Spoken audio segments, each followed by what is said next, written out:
I was once told that walking through a doorway could cause someone to forget even the most precious memories they had. Memories of good, memories of bad, memories of love and of loss, all tucked away neatly, stored like the worn-out blankets that were kept to dress the rainy days and bad habits that happen from time to time.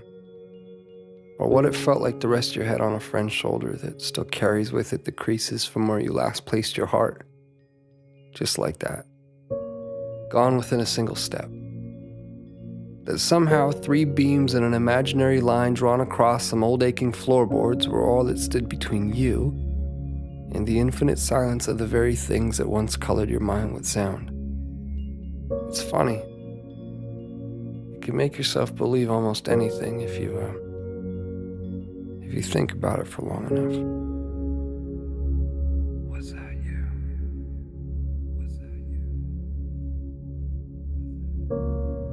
I was once told that the love I felt beating inside my chest was nothing more than my mind playing an unfair trick on my heart. And like a pair of dice dancing along the uneven pavement, their fate, much like yours or mine, had already been decided. That even the cracks that drew their faults between 2 opposing sides could not escape a fate that was always destined to be sealed.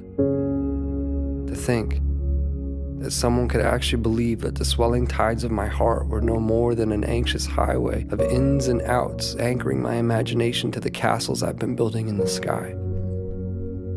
Well, maybe they are the crazy ones.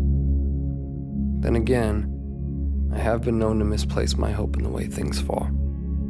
And if I had to confess, there stands a greater chance that I've all but lost my mind in here. So I suppose it's better off this way.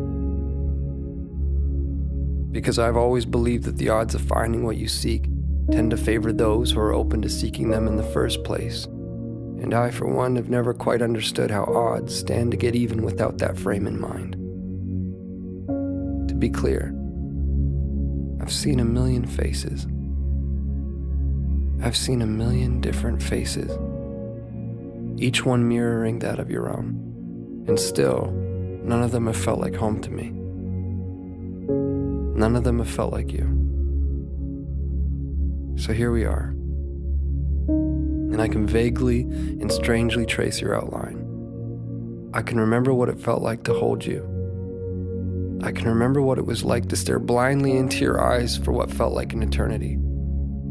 How could I forget that? I could never forget that. I could never forget you. No matter how long it takes for my words to make their way through the vastness of this place we've called home, I unto you and you unto me, I say them and will continue to do so.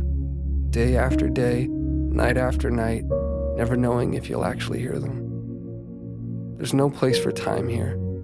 Just overlapping moments where I thought I'd found you, where I thought I heard the sound of your breath, where I felt your heart as it waited patiently for mine, retracing the steps that we left in the life before last, before our eyes closed, before the great divide, before a doorway stood between you and me.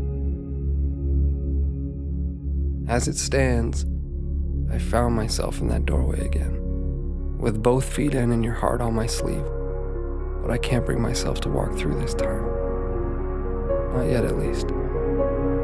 Not until I take one last look and see that it was you. And beyond those closed doors, I will find you again. My love.